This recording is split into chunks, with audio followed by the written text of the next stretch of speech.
You never thought you'd be involved with a radical movement to change the world, let alone leading it. It all started the summer after you graduated college. Let's see the face of someone out to change the world!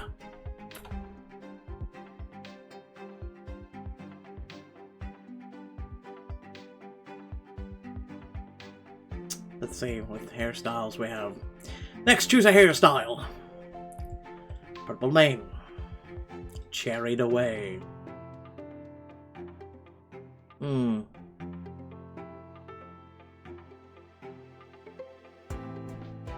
Why not?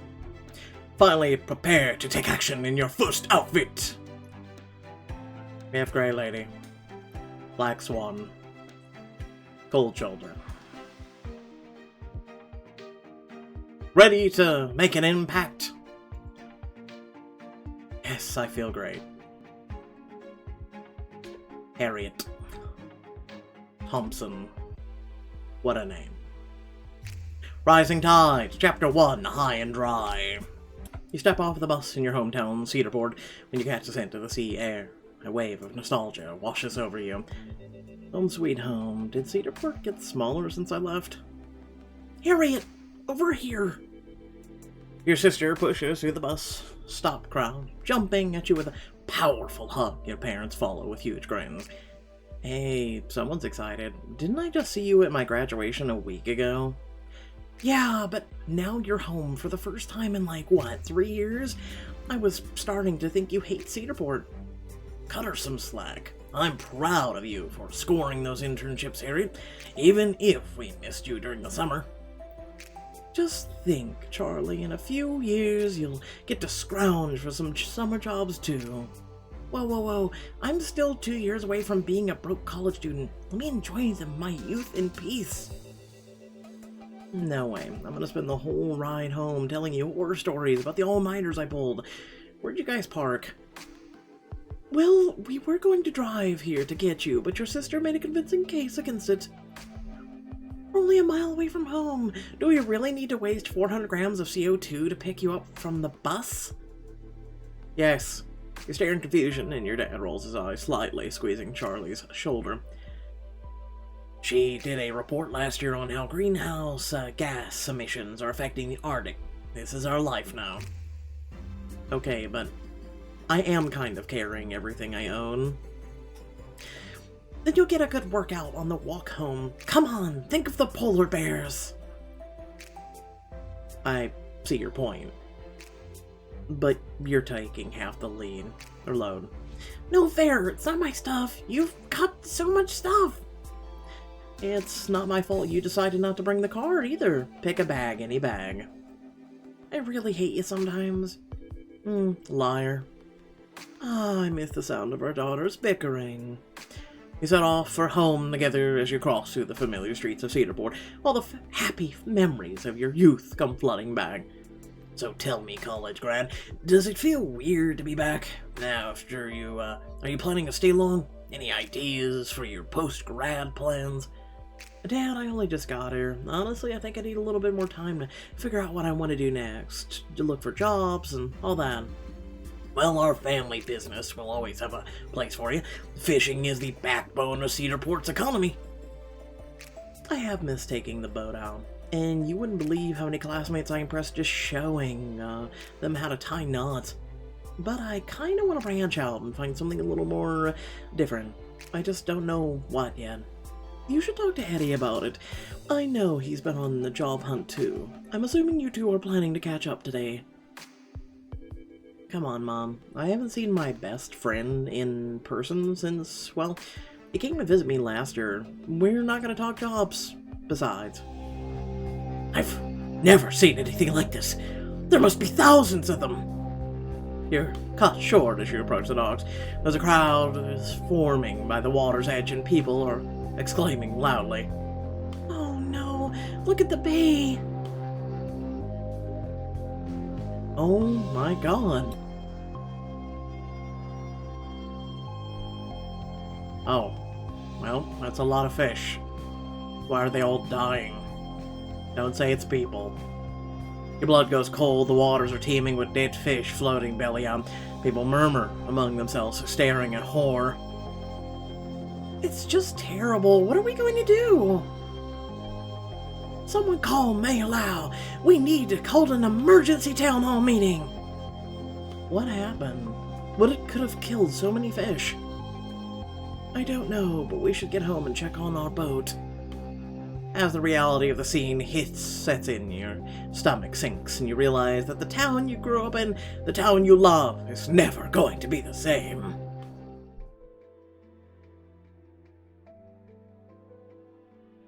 Back at home, you and your family survey the scene using nets to pull the dead fish from the water around your house.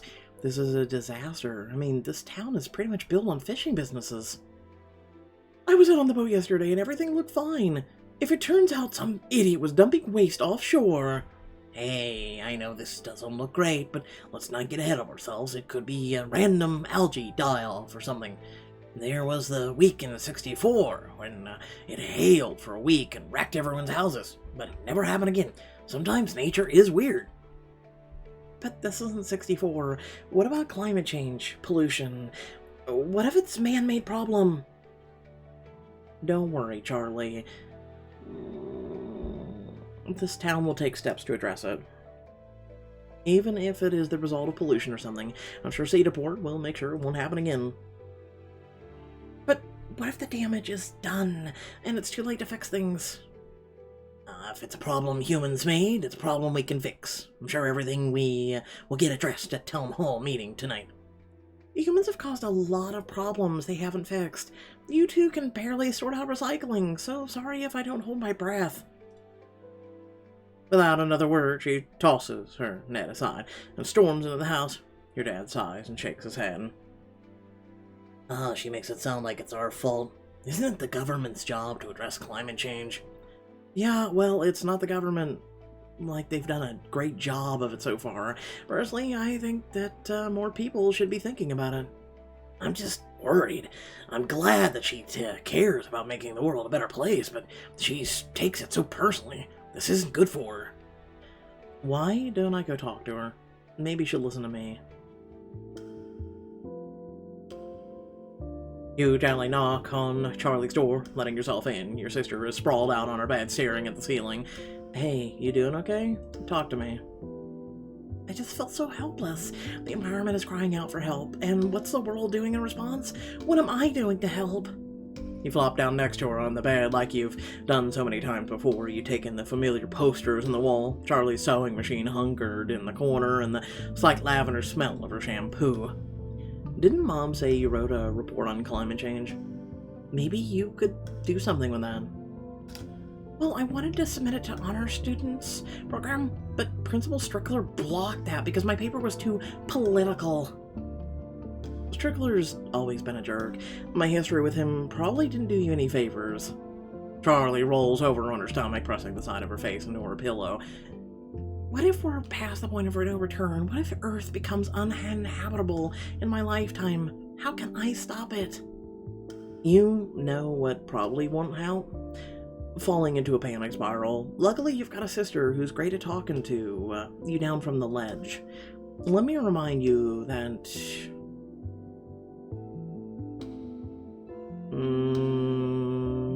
you don't have to fix this yourself. I get that you want to do your part, but the fate of the planet doesn't rest on your shoulders alone. Yeah, I know, I just wish there was more I could do. Hey, why don't you write down your concerns and questions and bring them to tonight's town hall? I'm sure you'll feel better if they get addressed. Yeah, maybe it'll help to organize my thoughts a little. Thanks, Harriet. I needed a quick reality check. Oh, and before I forget, I made you a gift. She bounds over to her sewing desk where fabrics are strewn all over the table and digs out a handmade dress. You should wear this tonight. I told everyone you got super cool and cultured in college, and now you have to help me maintain the lie. For your information, I've always been cool and cultured, but I appreciate the gesture. You laugh and change into the outfit, checking yourself out in the mirror. Why do I have to pay diamonds for this if it's something she made me? Sweet Jesus, Pixelberry. Learning to sew is the best decision you ever made. I need you to hold on to this moment in your mind. Let it crystallize. And next time you try to pass your chores off on me, remember who made you your duds. This is the worst version of Cinderella I've ever seen. She sticks her tongue out to you, and you laugh. You turn to leave, but stop short when Charlie calls out to you. Wait, Harriet! You turn back to Charlie, and the look in her eyes is the most hopeful you've seen since you came home, and she smiles. I'm really glad you're home.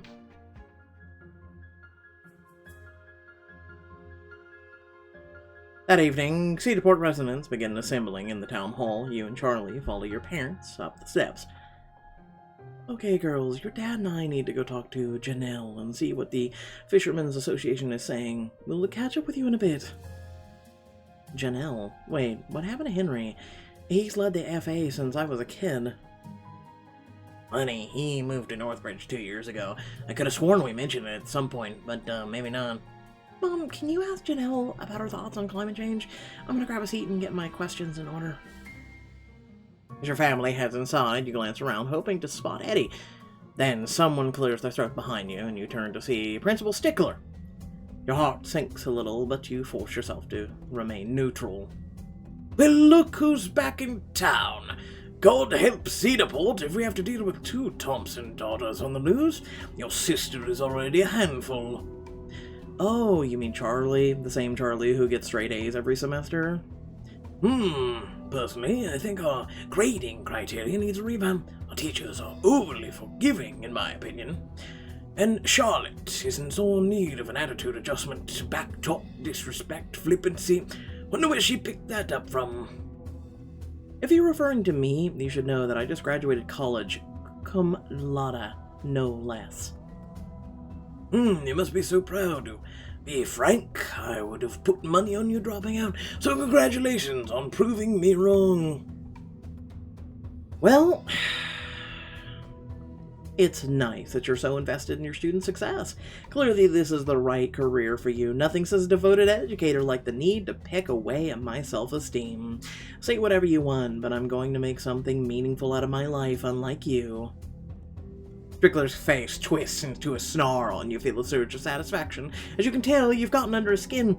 He leans in close, hissing through his teeth. Rude and arrogant as ever, you've always acted as if you're destined for something bigger than the rest of us. But you're not, and I won't be the least bit surprised when you end up leading a terribly average, unremarkable life. What's your problem? Turn around to see a stranger glaring at Principal Strickler. I get to choose the stranger. Alright. You know what? Yeah.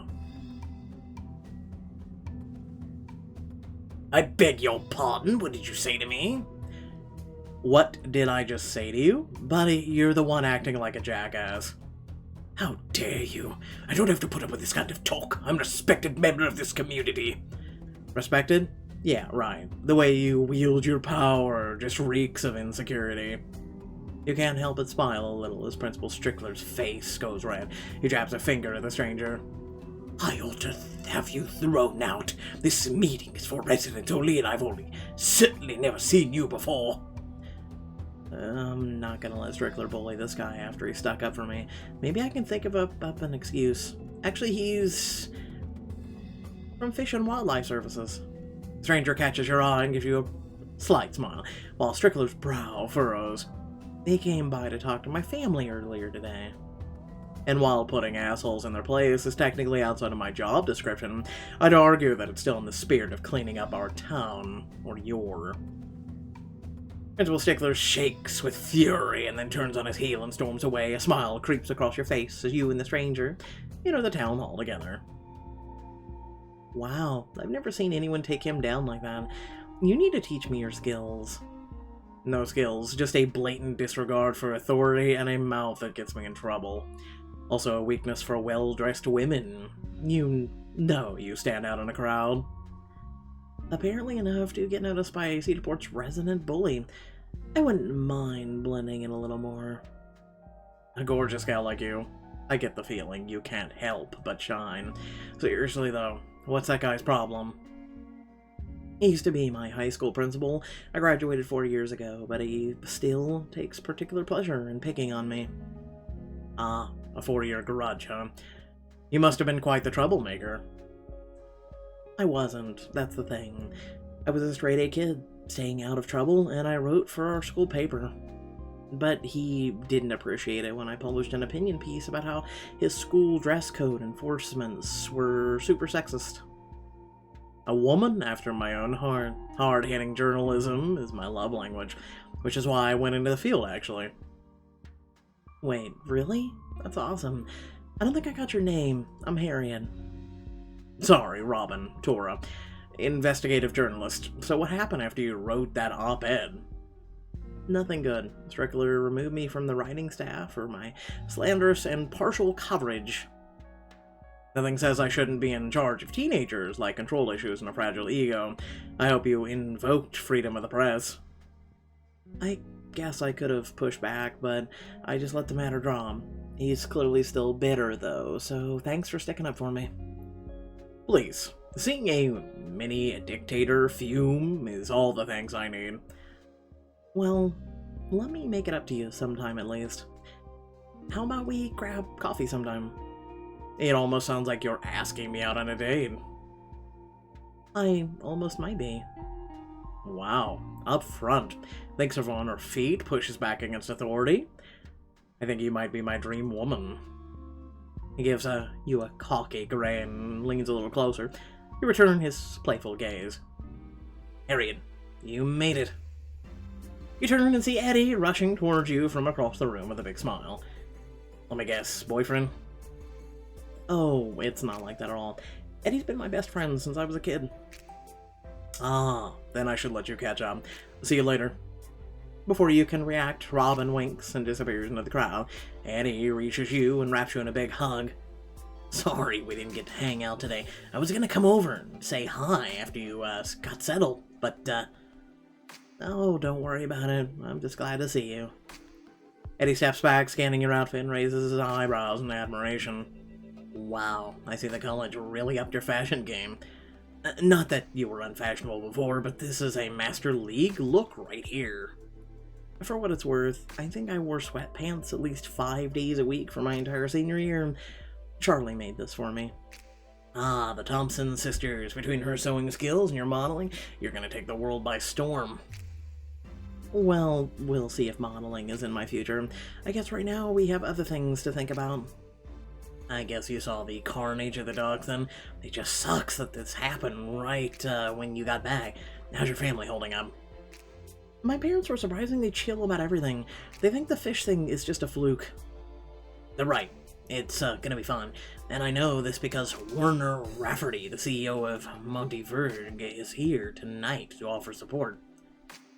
Whoa, seriously? Where did you hear that? Straight from the source. You're looking at Monteverde's newest investment associate. Eddie, that's huge. Monteverde is one of the biggest companies in the country. They, rule the agricultural industry. Wow. How did you even get this gig? Are you doubting my incredible work ethic and effortless charisma? Someone has to keep your ego in check. Brat. But for your information, years of helping on my family's farm and taking on my business's classes gave me a lot of good background. I connected with some of Monteverde's higher-ups online, kept in touch, and finally, when a job opened up, I went for it. Well, I'm proud of you. You've always worked so hard to be successful, and it's clearly paying off. What do your parents think of all this? I thought they always wanted you to take over the family business. I mean, they were a little bummed out about it, but they're happy I moved up in the world. Suddenly a bell chimes to announce the start of the meeting. You and Annie make your way through the crowd. You spot Charlie sitting in the front row and grab the chair next to her. She squeezes her note card so hard she's crumpling them, and you rub her shoulder.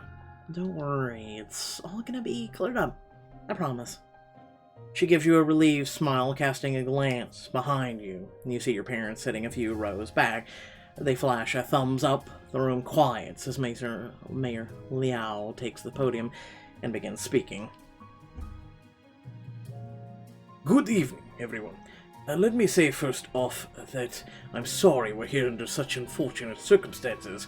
I know there are many families here who rely on fishing for their livelihood, and you're all anxious about what led to this upsetting event.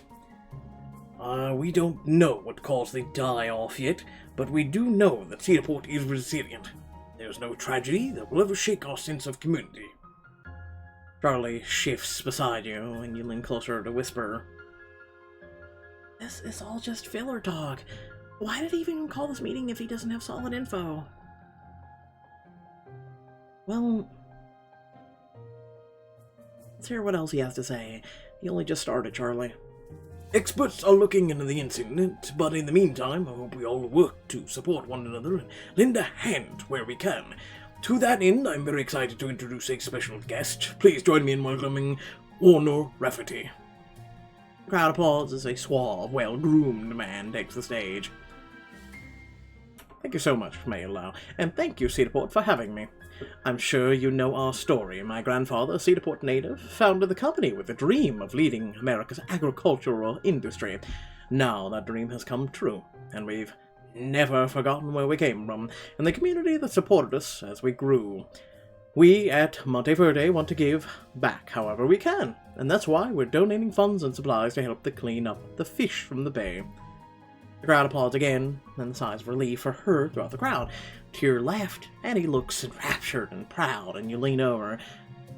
Eddie, you look like you're in love. Laugh all you want. I'm just happy to see a big company use its resources and give back to people in need.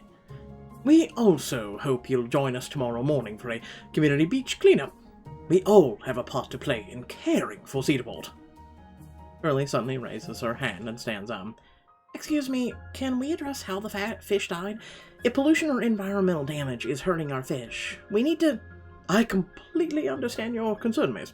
As Mayor Lau said, data is still being gathered. I can't say for sure.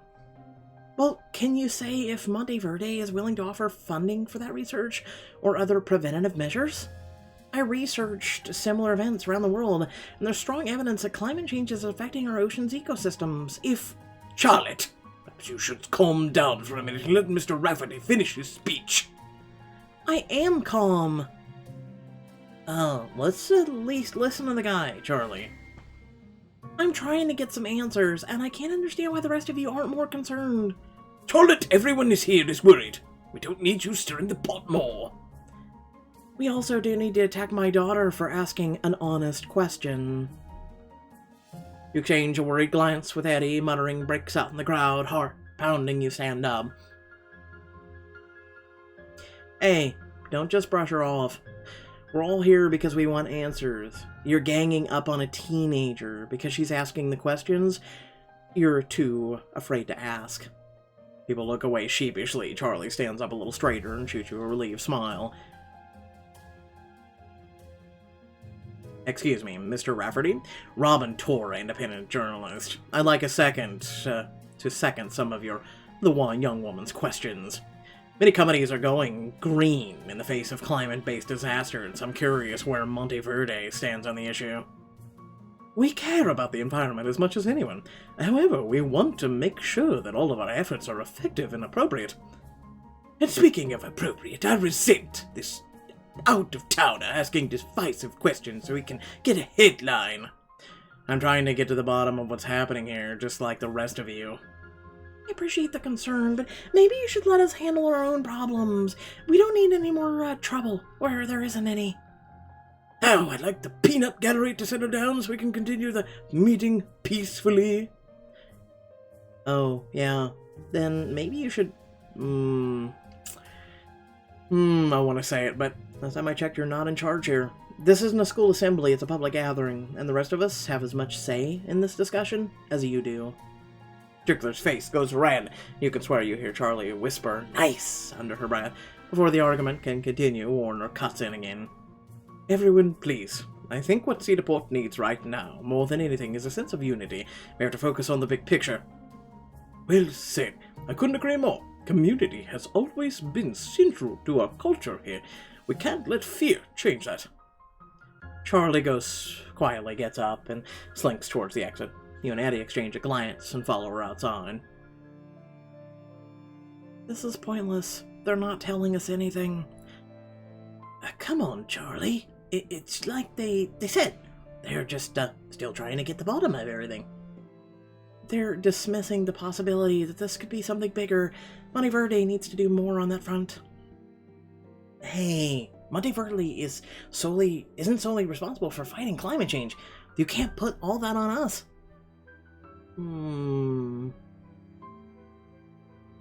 Charlie's right. What does Monteverde have to lose? I mean, it's good PR, it's good for the Earth. Even if climate change wasn't a big issue, it's not like you'd be hurting anything. Yeah, but you have to see things from a business perspective. It would take time to implement changes, and it would shift how we do things.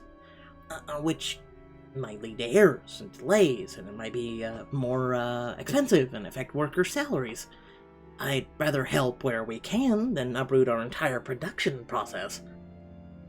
Look, I feel bad that you didn't get any of your answers, but have a little patience. I'll see you at the cleanup tomorrow, okay?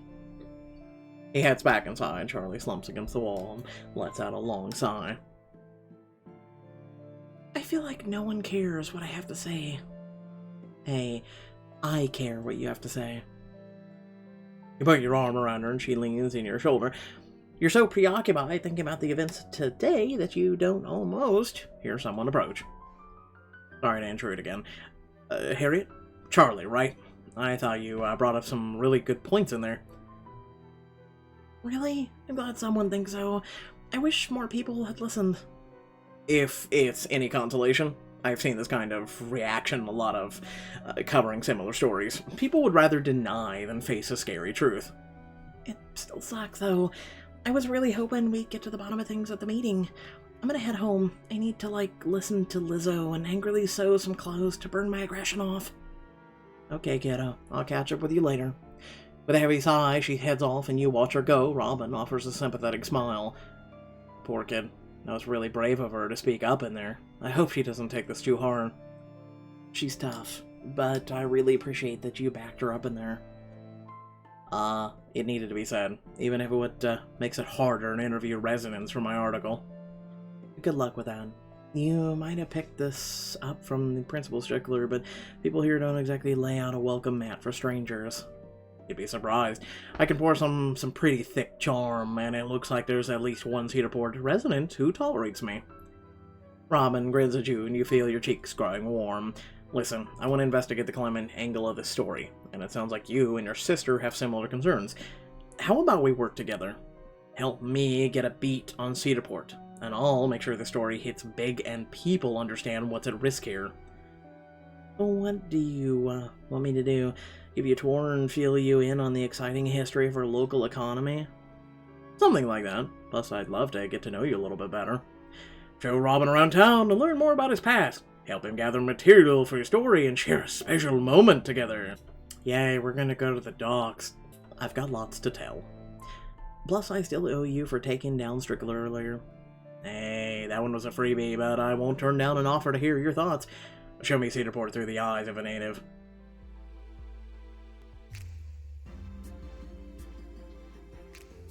Make your way to the waterfront, pointing out the landmarks as you go.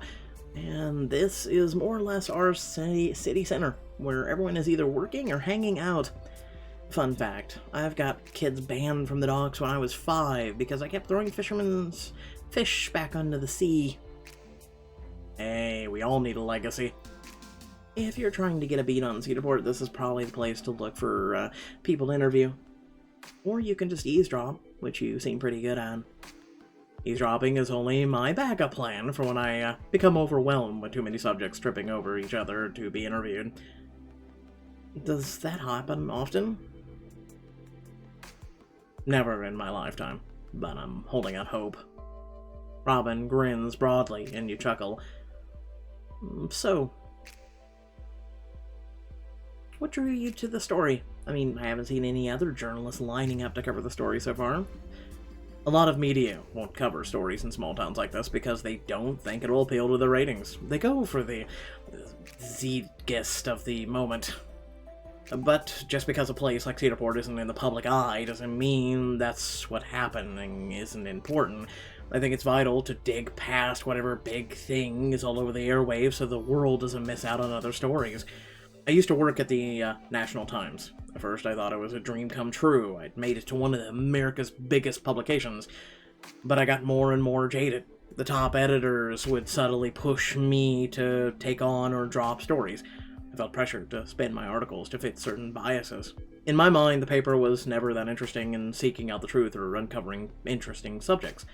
They just wanted to keep their names on the shelves, whatever it took. Yeah, my parents used to read it all the time. They unsubscribed a few years ago. They felt like the quality had gone down. It's a shame, because they used to be a credible paper, but I don't know. They've really slipped over the years. What happened after you left? I decided to strike out on my own, become an independent journalist. So you get to cover the stories you want in the way that you want now? Not exactly. I get to cover a lot of really stupid attention-grabbing subjects and hope that the publisher will pick them up. On the side, I try to pursue stuff that I think matters. Like this. And hopefully someday it'll pay off. I want to be remembered as a credible, unbiased, and hard-hitting voice of truth. And from what I've seen so far, it seems like you're off to a good start. I have my moments. I'd like to think I'm pretty good at assessing people and situations. Yeah, I'm curious to hear these assessments of yours. What's your take on me? Oh, put me on the spot, why don't you? I'm just curious. Hopefully it won't be a brutal character takedown.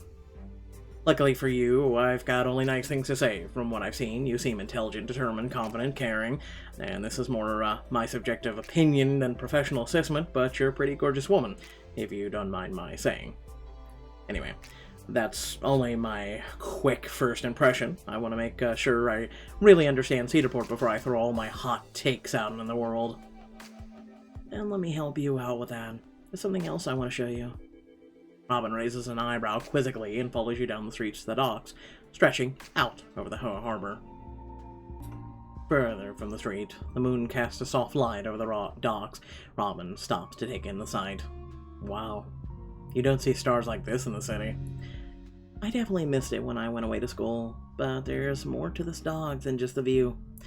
There was a storm in 1964 that completely devastated the town, but people worked together and supported each other. When the marina was rebuilt a few years later, each family carved their names into one of the boards here, as a symbol of Cedarport's solidarity. Wow. No offense, but I never would have guessed that this was such a close-knit community from what I saw from your former principal. People like Principal Strickler are the exception. Most people here are some of the kindest and considerate you'll ever meet, but I think they're also really protective of the community, and that's exactly why they can be wary of strangers. Good to know. I'll keep that in mind, but as a native, you must be happy to be home. Oh, well, of course. I've definitely missed Cedarport. You fall quiet, and Robin throws you a look. I'm sensing that there's more to it than that. Is this your journalistic instinct coming out? I told you I'm pretty good at reading people, so what's up? My family goes way back in this town, so growing up I was always part of the fold. But since leaving for school, I feel different. I guess I'm just seeing things from a new perspective, but it's a strange feeling. Glancing around the familiar sight, you're struck with a sense of nostalgia you'll never fully be able to recreate. You worry that you open up a little too much too soon. That's rough. I haven't had your exact experience, but I know what it feels like when a place you care about doesn't feel like home anymore. Letting go of the past isn't easy, but it beats being stuck in it. He smiles warmly at you, and you feel relieved that he seems to understand where you're coming from. You know, what always picks me up? Even when I feel like the world is falling apart. Dancing. Sometimes about getting lost in the moment or movement makes me relax and focus on the immediate world around me. He extends a hand to you. You mean right here, right now? Why not? I can't think of a more beautiful spot or a more intriguing partner. Now pick a song. How about something slow and steady? He pulls out his phone, puts on a song, and sets it down on the dock.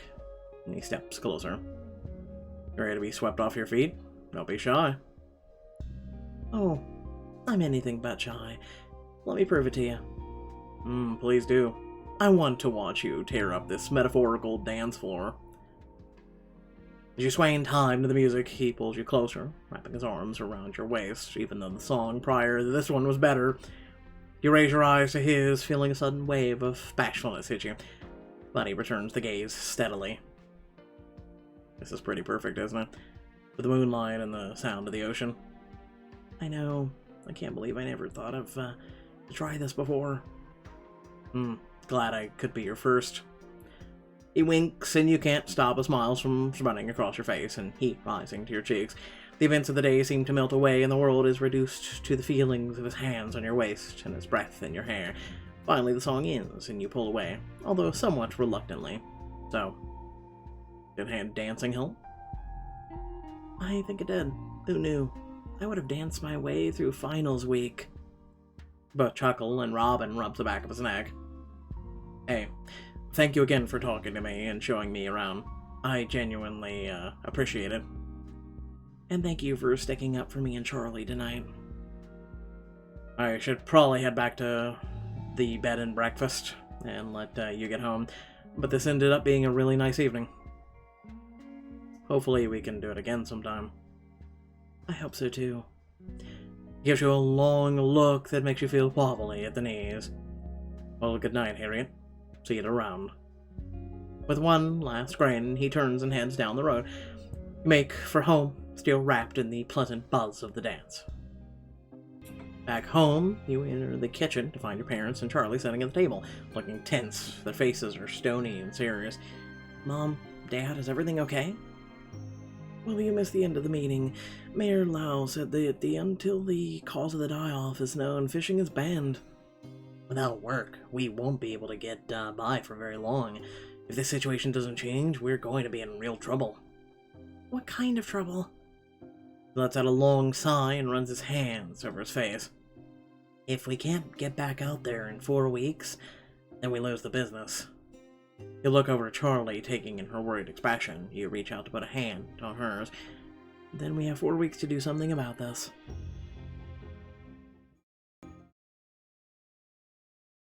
Oh, that ended abruptly. Thank you for watching. Please remember to like, share, and subscribe. Add no description below. Links to social media, Discord, and a few links to support me and my content. Chapter 2 will be up shortly. Let me know what your thoughts are down in the comment section below. And hopefully you're all having a good day. And happy early Halloween. Catch you all later. Peace out.